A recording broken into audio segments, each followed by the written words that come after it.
My friends, welcome back. Today we are tearing into the car again for a very special project. I am so excited. Do you know what time it is? It's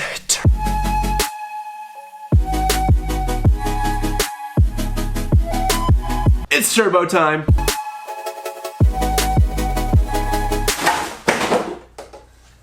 It's turbo time. It's turbo time. So all the stuff that we have laid out are the parts that make up a turbo kit that we are going to be installing on my 2013 Scion FR-S, now known as a Toyota 86, and I am psyched. I got this car back in 2013 with the plans of modifying it, with the plans of turbocharging it. I was doing all the mods, I was getting ready to do it, and then I found out about drones and just didn't really do too much cars, but I've been getting back into it, and I'm finally getting the turbo kit done. So you can see I got a little bit of a head start. The car's already up. I already swapped the oil pan for one that has a drain line, and I already removed the stock exhaust manifold. Look how ugly this, just horrible. That is getting replaced with this golden, well, it's more like a bronze, this bronze ceramic coated goodness.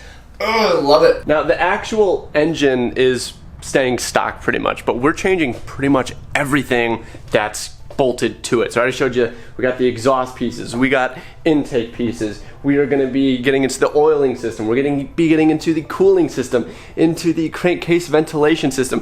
All these things have to come together and function differently because from the factory, this is a naturally aspirated vehicle, no force induction of any sort, and we are fitting a turbocharger that's going to just completely transform the car, help it make way more power, make it a lot more fun.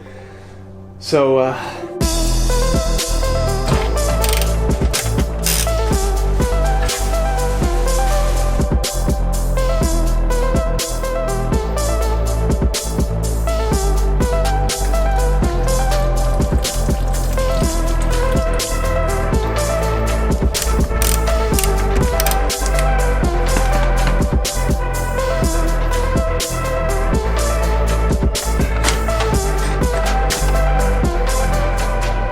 do you see that puddle of coolant under the car? I just got under there to look at wiring up the fans and promptly dipped my head in it like my hair is soaked in coolant, which is awesome. All right, we're just about wrapping up for the night. I was hoping I would get a lot further today, but everything takes longer.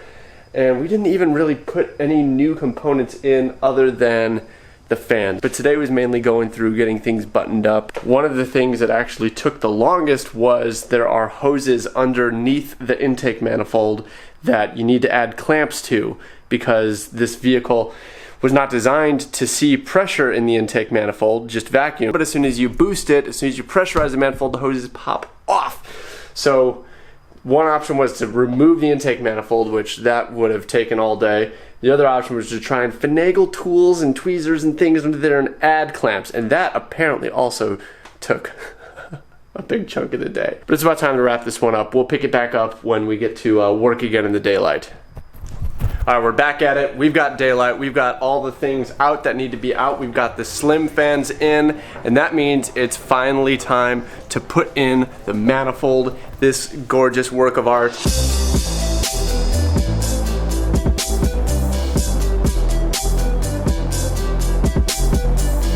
That looks really good. It fits really nicely. So now we've actually got the turbine housing off of the turbo, and we're gonna install this onto the manifold, then the downpipe onto this, and then we'll come back and put the rest of the turbo on later. I've not done turbos like this before. Usually the whole thing goes in, but seems how a lot of people do this kit. So I'm following that example. Let's get this on.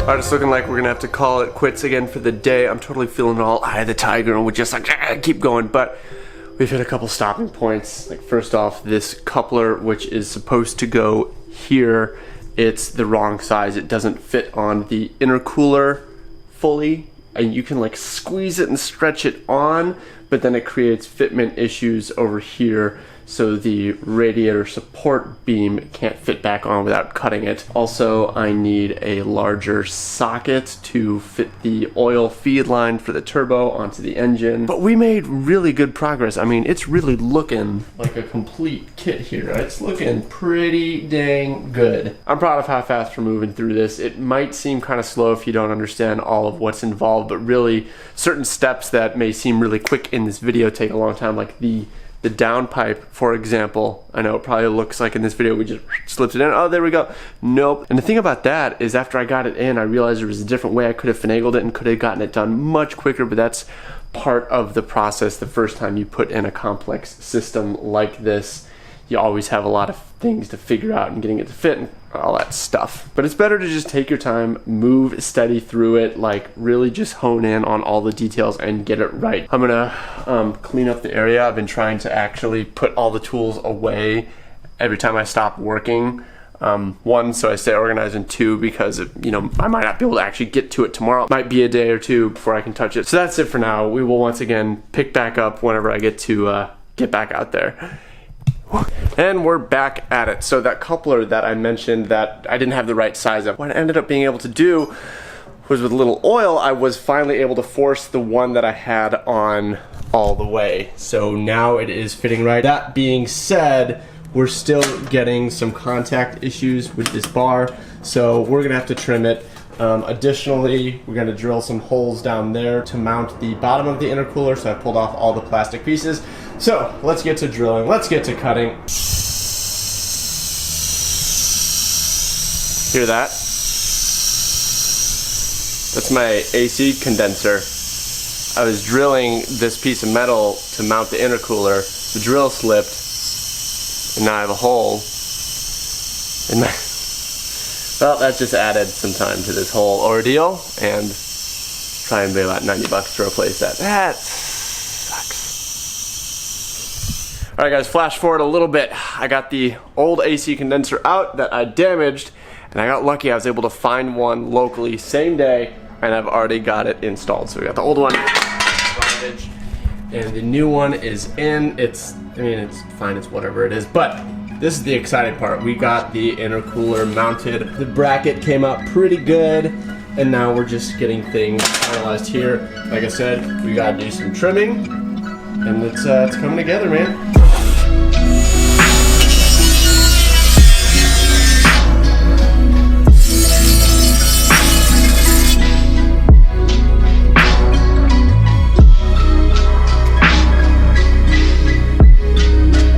We are for really real getting close. We got the upper support back on. We also ran the oil line to the turbo, the return oil line from the turbo to the oil pan, the water lines to the turbo for cooling. We hooked up the electronic boost controller. Oh man, we did a couple other things. Been tightening up. Oh, found a loose one. Almost finished tightening up the intercooler piping. We're close, man, we're close.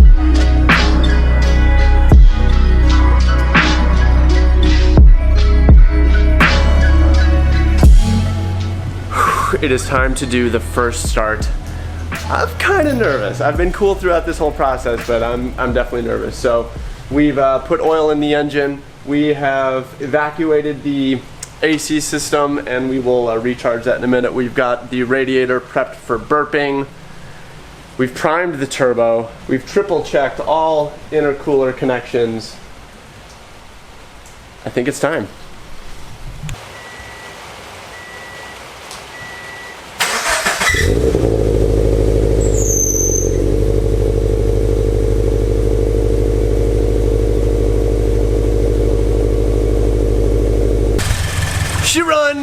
She runs. I'm so excited. It's sounding great. There's really not much more we can do at the moment. We've got to get it tuned with the stock sensors and the stock tune on. It can pretty much just idle, maybe drive around, but I'm not going to risk it. So we'll have a tuner come over. We will put the new pressure sensor on. We'll get it tuned, and then we can actually drive it. But we're just going to idle it for a while longer, burp the coolant. But so far, looking good. I'm psyched to get this thing tuned.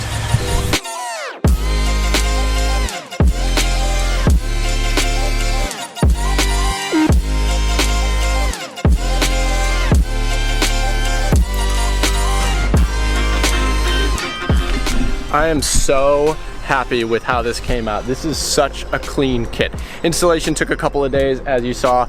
I think I could do it a lot faster now. Every turbo kit is a little bit different, and there's always a bit of a learning curve, but all things considered, I think we made pretty good time, and I think it came out really, really good. It just looks really good, and it drives just as good. We've got the tune all situated. Took a couple of tuning sessions to get it dialed in just the way I like. Shout out to Rogue Art Tuning. Stu did an amazing job. It runs great, and we spent a lot of time customizing every little thing because I can be a little picky, and you know, he did all the revisions to get it exactly where I wanted. Really great kit, really proud of the install. I've been really enjoying it and really enjoying the sound.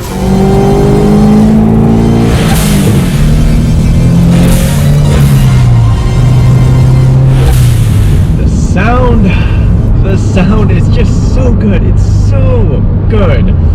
The vented atmosphere blow-off valve, you know, you might think it's on the edge of obnoxious, but I love it. I love the psh. It's really the perfect amount of power. It's definitely an increase over stock. This car from the factory does not make very good power. It handles amazingly, and we've improved the handling even further with the suspension and wheel upgrades and that sort of thing, but the power has always just been so lacking, and now it's like right where I would want it. It's definitely not too much. I mean, I don't know, I still kind of would like a little bit more, but I think that's a good thing. It's not, you know, it's not too much. There's still a lot of room to push the car, right? It's not that the power overshadows the handling, but that extra power, you know, does make it pull through the turns so much nicer. Oh yeah, there we go. Perfect. Love it. I just love that. So, how much horsepower does it actually make? What did we actually get for all the work and dollars we put into it? I don't know. I don't really care. I could take it to a dyno and get a real number, but it doesn't really matter to me. What I wanted to do was raise the power and torque output and have a torque and power curve that went with this car, the characteristics of this car, how it handles, how it drives, and that's exactly what we have. My best estimate would be that it's making somewhere around 260, maybe 280 wheel horsepower, and considering that from the factory it puts down maybe 160 or 170 at the wheels, there's definitely been an improvement. The high number is not what's important. The driving experience is what I was going for here, and I think we nailed it. So, very pleased with how this install went. I think that's pretty much gonna wrap it up. Great project to get done while the world is shut down a little bit and we're spending more time at home. Got to have something to do in my driveway for a couple of days. Stay tuned for more car projects, of course, more drone adventures, whatever it is we're getting into. Hope to see you there. Hope you guys are all staying safe, staying strong. Persevere.